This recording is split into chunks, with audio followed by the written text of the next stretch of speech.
Hello everyone, कैसे हैं आप सभी। उम्मीद करती हूँ बढ़िया होंगे। आज है 28 अक्टूबर और स्टार्ट करते हैं आज का न्यूज़पेपर एनालिसिस। इसमें हम इंडियन एक्सप्रेस और द हिंदू के इम्पॉर्टेंट आर्टिकल्स को एनालाइज करने वाले हैं। पहली जो न्यूज़ आती है हमारी वो है सरोगेसी से रिलेटेड। जी हाँ, अब सरोगेसी क्यों है न्यूज़ में, वो इसलिए है क्योंकि कुछ महीनों पहले सरकार एक अमेंडमेंट लाई थी हमारे सरोगेसी लॉ में, एक नोटिफिकेशन के थ्रू, जिसमें उन्होंने बोला था कि कोई भी कपल सरोगेसी वाली सर्विसेज तभी ले सकते हैं जब वो दोनों केपेबल हों अपने गैमेट्स जनरेट करने के। गैमेट मतलब रिप्रोडक्टिव सेल होता है, यानी कि फीमेल्स की बात करें तो उसमें जो एग प्रोड्यूस होता है हर मंथ, उसको गैमेट कहते हैं, और मेल्स की बात करें तो वो स्पर्म होता है। ठीक है। इस अमेंडमेंट के बाद ये होना था कि कोई भी अगर ऐसे कपल हैं जो दोनों अपने गैमेट्स तो जनरेट कर पा रहे हैं लेकिन फिर भी किसी कारण से कंसीव नहीं कर पा रहे हैं, वो चाहे तो सरोगेसी की सर्विसेज ले सकते हैं। लेकिन अगर कोई ऐसा कपल है जो by any chance gametes generate नहीं कर पा रहा है, तो उस केस में क्या होता है, किसी डोनर के गैमेट्स लेने पड़ते हैं हमें। तो वो चीज़ बेसिकली इस अमेंडमेंट के बाद हटा दी गई थी कि आप डोनर के गैमेट्स को लेके सरोगेसी सर्विसेज नहीं ले सकते। ठीक है।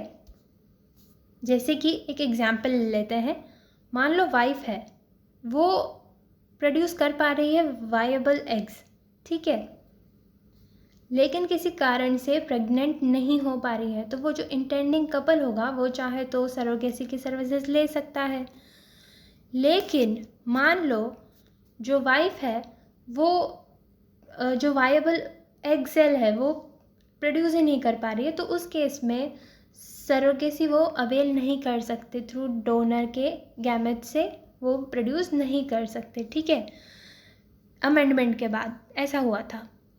वही है, the procedure was restricted to the use of gametes of only the intending couple. सिर्फ इंटेंडिंग कपल के ही गैमेट्स यूज़ करके जो है आप सरोगेसी कर सकते हैं, लेकिन डोनर के गैमेट से अलाउ नहीं हुआ था।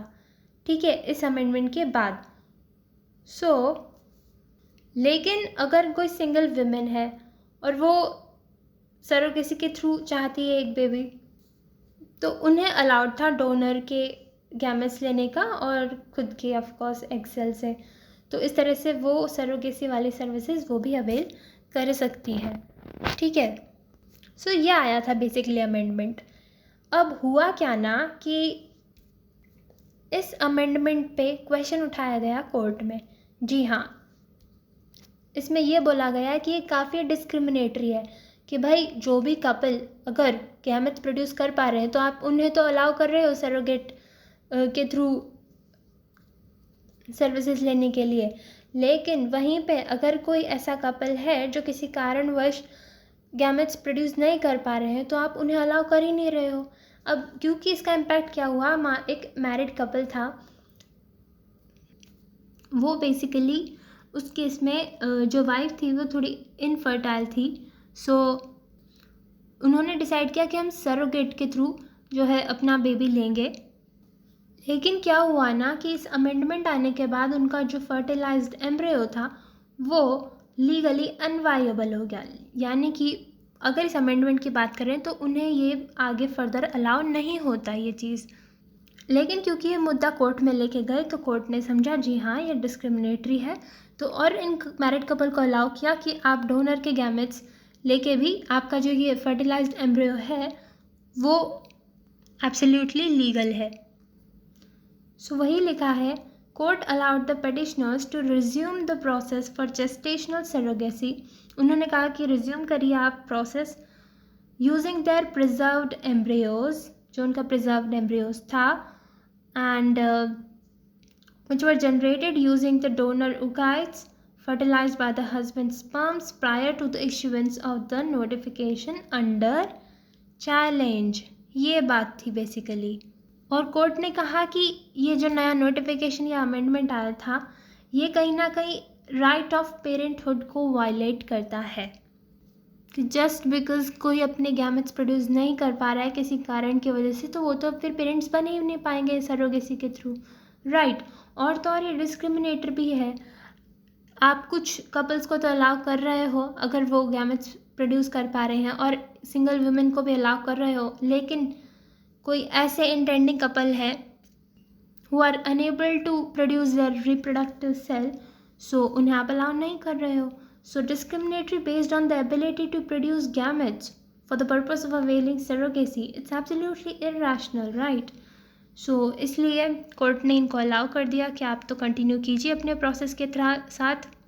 और तो और ये बोला गया कि ये आर्टिकल 14 और आर्टिकल 21 को वायलेट करता है।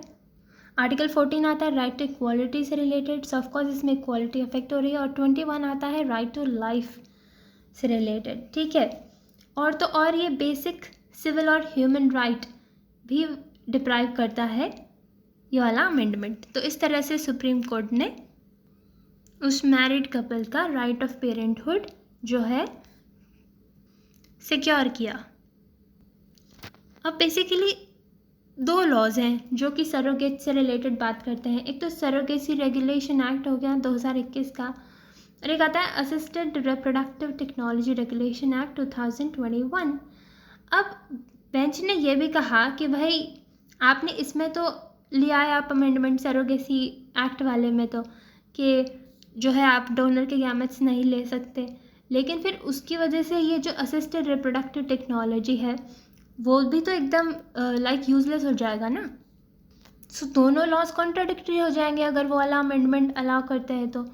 सो बेंच ने ये भी कहा कि it is important to harmonize above two laws to avoid the any conflict, and या बस यही बात थी इसमें। सो इस तरह से जो सरोगेसी में नया अमेंडमेंट आया था उसको सुप्रीम कोर्ट ने इरैशनल बताया। ऑल राइट, अब बढ़ते हैं आगे। अब न्यूज़ आती है गोदावरी बर्ड सेंचुरी से रिलेटेड। जी हाँ, ये बढ़ेगी अपनी शिवमोगा जो कि कर्नाटका में आता है, शिवमोगा नाम की डिस्ट्रिक्ट है, वहाँ पे ये पड़ेगी गोदावरी बर्ड सेंचुरी। यहाँ पे हुआ क्या, न्यूज़ में क्यों रहा, क्योंकि यहाँ पे काफ़ी सारी बर्ड्स की अचानक से डेथ हो गई, तो सब वरी हैं ऐसा क्या हुआ यहाँ पे कि अचानक इतने सारे बर्ड्स की डेथ होने लगी। और तो और इसकी बर्ड सेंचुरी की बात करें तो काफ़ी फेमस बर्ड सेंचुरी है, बहुत ही रिनाउंड है, बहुत रिच बायोडाइवर्सिटी है, बहुत ही सीनिक ब्यूटी है, बहुत बढ़िया नेचुरल ब्यूटी है यहाँ की। और तो और it is home of more than 217 bird species, 217 bird species से ज़्यादा यहाँ पे बर्ड की स्पीशीज़ होती है, चाहे फिर वो रेजिडेंट हो या चाहे माइग्रेटरी बर्ड्स, यहाँ पे काफ़ी सारी बर्ड्स देखने को मिलेंगी। And it is covered by moist deciduous forests. All right, अब ये ना प्राइमरीली तो एक वेटलैंड है, वेटलैंड इकोसिस्टम है जो कि काफ़ी आइडियल एनवायरनमेंट प्रोवाइड करता है बहुत सारी बर्ड स्पीशीज़ को आगे बढ़ाने के लिए, मतलब थ्राइव करने के लिए। वहाँ पे काफ़ी ज़्यादा जो भी वेटलैंड होते हैं वहाँ पे काफ़ी सारी बर्ड स्पीशीज़ आपको देखने को मिलेंगी। और तो और जब विंटर के मंथ्स होते हैं तो यहाँ पे बर्ड वॉचिंग सीज़न होता है। सो ये पीक बर्ड वॉचिंग सीज़न होता है विंटर में, एंड इस टाइम यहाँ पे काफ़ी सारे टूरिस्ट भी आते हैं। सो ये था न्यूज़ में अपना गोदावरी बर्ड सेंचुरी। अब बढ़ते हैं आगे। नेक्स्ट न्यूज़ आती है रिवर डॉल्फिन से रिलेटेड। एक बेसिकली डिक्लेरेशन साइन हुआ रिवर डॉल्फिन से रिलेटेड, जिसे बोला गया global declaration for river dolphins. ठीक है, साइन किसने किया, 11 Asian and south American countries recently signed it. क्यों किया, तो आई थिंक डॉल्फिन से रिलेटेड नाम है तो उनके प्रिजर्वेशन से रिलेटेड ही कर रहे होंगे, और ऑब्वियस सी बात है, वही बात है। Aimed at preserving the world's 6 remaining river dolphin species. सिर्फ 6 ही स्पीशीज़ बची हैं हमारे पूरे वर्ल्ड में, बाकी एक्सटिंक्ट हो गई हैं। सो उनको बचाने के लिए जो है ये वाला ग्लोबल डिक्लेरेशन साइन हुआ है। इसमें काफ़ी सारे कोलैबोरेटिव एफर्ट्स की बात की गई है कि बहुत सारे एफर्ट्स लेंगे जिससे जो है हम इनको सेव कर पाएँ। किस किस चीज़ पे फोकस करेंगे, तो भाई वाटर क्वालिटी जहाँ पे ये रहती है उसको इम्प्रूव करना है, right. Improve water quality in dolphins habitat, और उनके लिए प्रोटेक्टेड एरियाज़ बनाने हैं। ओवर फिशिंग को टैकल करना है, उनके बारे में रिसर्च करना है।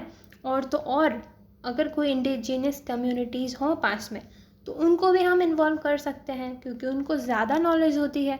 वो ऑब्वियसली हमेशा से वाइल्ड लाइफ के पास ही पले बड़े होते हैं तो उनको काफ़ी ज़्यादा नॉलेज होती है कि इनको कैसे प्रिजर्व किया जा सकता है, ठीक है। और river dolphins basically unique fresh water species होती हैं। काफ़ी सारे जो मेजर रिवर सिस्टम्स हो गए ना वहाँ पे मिलती हैं ये मेजर रिवर सिस्टम्स, जैसे गंगा हो गया, अपनी सिंधु हो गई, इंडस और अमेज़न रिवर हो गए। ऐसे बड़े बड़े जो रिवर सिस्टम्स होते हैं ना वहाँ पे आपको ये मिल जाएंगी। एंड जो जितनी भी 6 बची है ना स्पीशीज़ वो कोई ना कोई थ्रेट फेस कर रही हैं। वो मोस्टली इंडेंजर्ड हैं और उनकी पॉपुलेशन डिक्लाइन क्यों होती जा रही है, अगर इसका ये बात पूछी जाए तो उसका रीज़न ये है कि एक तो हंटिंग होती है, कई को बार ये फिशिंग नेट्स में फंस जाती हैं, they get entangled in fishing nets. Habitat loss होता जा रहा है और तो और पोल्यूशन भी इसका एक कारण है, ठीक है। सो ये सारी 6 स्पीशीज़ हैं, जैसे कि Amazon river dolphin which is endangered, Ganges river dolphin endangered, Indus river dolphin is also endangered, Irrawaddy river dolphin endangered, Tuckasee is endangered, Yangtze finless porpoise critically endangered. So these are the 6 species जिनके conservation के लिए हम efforts लगाएंगे, ठीक है। Next news आती है Amazon rain forest से रिलेटेड। जी हाँ, इसके नाम में रेन फॉरेस्ट है लेकिन यहाँ पे फ़िलहाल ड्रॉट जैसी सिचुएशन आ रखी है। अमेज़न रेन फॉरेस्ट आप सभी जानते होंगे काफ़ी फेमस है, साउथ अमेरिका में पड़ता है, ब्राज़ील वगैरह वाला एरिया, वहाँ पे काफ़ी बड़ा एरिया है। So they are known as lungs of the earth, ठीक है। पूरे वर्ल्ड के सबसे लार्जेस्ट रेन फॉरेस्ट है ये, ऑलराइट। और तो और जो अमेज़न नाम की जो रिवर है वो वर्ल्ड का लार्जेस्ट ड्रेनेज सिस्टम बनाती है, ठीक है। सो देखो इतना बड़ा रेन फॉरेस्ट है, इतनी बड़ी रिवर है, इसके बावजूद भी यहाँ पे ड्रॉट लाइक कंडीशंस आई हैं। यहाँ लिखा है facing unprecedented and severe drought in, तो और वहाँ पे जो लोग हैं वो लाइन बना रहे हैं, क्यों कर रहे हैं, फॉर वाटर, ठीक है। इतनी ऐसी सिचुएशन कैसे आ गई, मतलब इतने बड़े रेन फॉरेस्ट में ऐसी सिचुएशन कैसे आ सकती है। तो कुछ बता रहे हैं रीज़न कि एल नीनो एक रीज़न हो सकता है। उसके बाद हम सभी जानते हैं क्लाइमेट चेंज कितना फटाफट हो रहा है हम ह्यूमन एक्टिविटीज़ की वजह से, ठीक है। और तो और वाटर साइकिल में डिसरप्शन हुआ, डिफॉरेस्टेशन हम काफ़ी कर रहे हैं डेवलपमेंट के लिए, और तो और हाइड्रो इलेक्ट्रिक डैम्स का भी कंस्ट्रक्शन जो है काफ़ी कर रहे हैं जिसकी वजह से इम्पैक्ट पड़ता है, ठीक है। सो ये बात थी अमेज़न रेन फॉरेस्ट से रिलेटेड, और इसी के साथ होता है हमारा आज का सेशन ख़त्म। I hope you like it, thank you so much and have a nice day.